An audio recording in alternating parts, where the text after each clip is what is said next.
had a meeting down London with Ramit. He'd booked us dinner.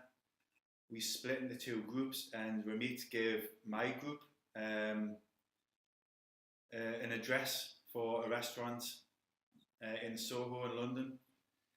So we all jumped in an Uber. We got there, jumped out, and we were walking along this street. And the address was like number 9, whatever the street name was. And we walked up to where number 9 should be, and there was like a sex shop with neon lights, with big eyes and peep show, and we all kind of stopped and looked at each other and started looking, is this number 9? So we went back down the street, counted them back up, and this was number 9. This is where the restaurant was supposed to be. And we were a bit confused. So Mr. Palmer, who is a bit more accustomed to walking into these kind of establishments, decided to go in, and he opened the door, and there was a guy and a girl standing in this black room, and it was even stranger. The guy had this little pencil moustache. He had like a black leather vest on, black leather shorts, and like one of them black leather hats with like the chain on. And the woman was standing there in like, I can't even remember, like lingerie in a gown with a big bullwhip. And we were like, what's going on? So Rob went, I think we've got a reservation. And we were took into this room, down these stairs, to this fantastic Mexican restaurant, where we were brought to a table, and there was Ramit and his group absolutely wetting themselves. That we thought that this was a peep show. Has to be the sunset cruise in Croatia. That was a lot of fun. Like everyone was dancing. We even got everyone on the boat to dance with us, and it was also my birthday that day, so it was an amazing way to spend my birthday. Yeah. My favorite Fueled memory is probably the first holiday party I got to attend, and it was just absolute madness. I knew that Fueled was the right place for me after that. All the activities that we had, the field trip that we went on to medieval times and drinking moonshine on the bus, and Ramit wearing the twerk it underwear, I think, if I recall correctly, and doing a little Ramit dance, and them and Brian and the whiskey and the burrito. It was just epic. I loved it. One was a client. He came to us, and the project was called Aura. Now, I'd never spoken to this guy before. Only just read the project questionnaire, and we introduced ourselves, and he went straight into, okay, I want to tell you about my vision for the project. And I was like, okay, great stuff. And he said, okay, well, I was at a Dave Matthews Band concert, and I was high on mushrooms. And as I looked across the crowd, I seen this network appear. But not a normal network. It was a network of people in the same place, and each person within this network had an aura around them, and this aura was around how many friends you had in common. And it was just a surreal experience. This guy was kind of very open about his drug taking, and tried to get us to imagine the space that he was in. I think it might have been easier for us to take some mushrooms to get into that mind space, but at the time I don't think we were allowed to take drugs on the job. So we moved forward with that project. I have a nightmare story about MGM. They had their own QA team, and after months of hard work and them finding the most bizarre edge cases, they've decided it's good to release the app on the App Store. And after one day of releasing, we just got a bunch of 1-star reviews. Turns out that they didn't test it with previous user accounts. and users that already had accounts weren't able to log into the app due to an API issue. Like after so much hard work, seeing all the 1-star reviews, that didn't feel good. The one that really sticks out is this company called CMT, and you'll recognize the name if you're ever in the back of a yellow cab in New York, but they control all the media on those little TVs.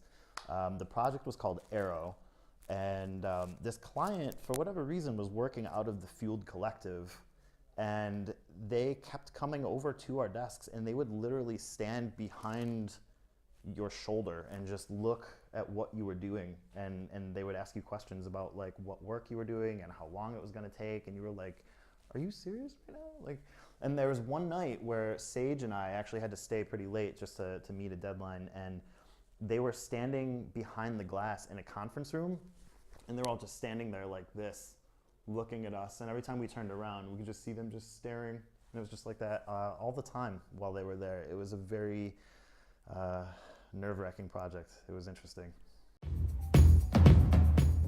It was done over Hangouts. It was the first time I spoke to Ramit, which obviously was a great moment. I'd heard a lot about him from Rob. Obviously stalked him a little bit on Instagram, and didn't really know what to expect. But you know, he was very nice.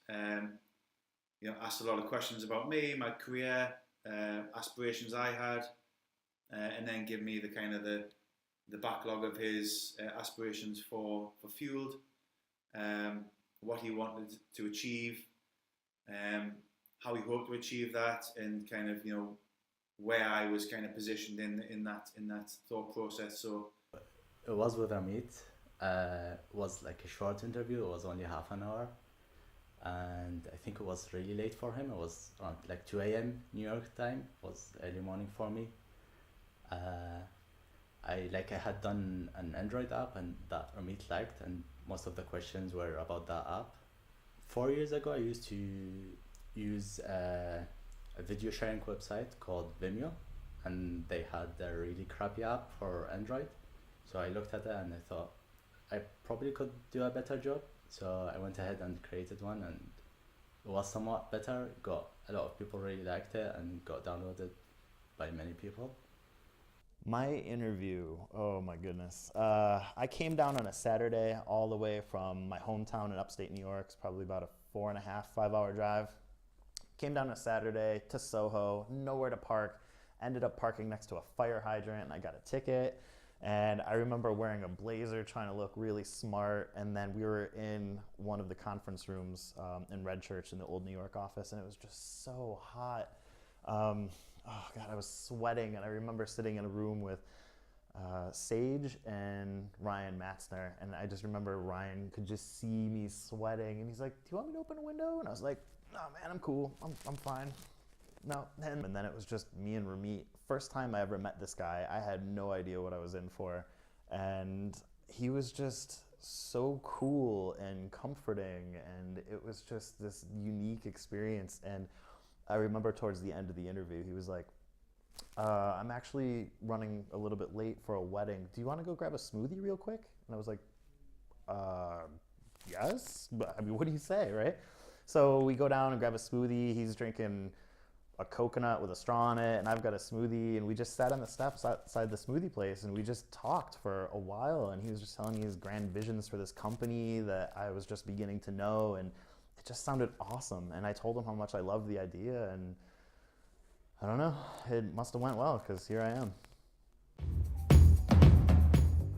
this was the kind of early doors. This was maybe in the first year of joining Fueled. We used to have an account manager called Palace. She lived in New York, so we jumped on a meeting early one morning, New York side, and it was apparent that she didn't realise that her camera was on.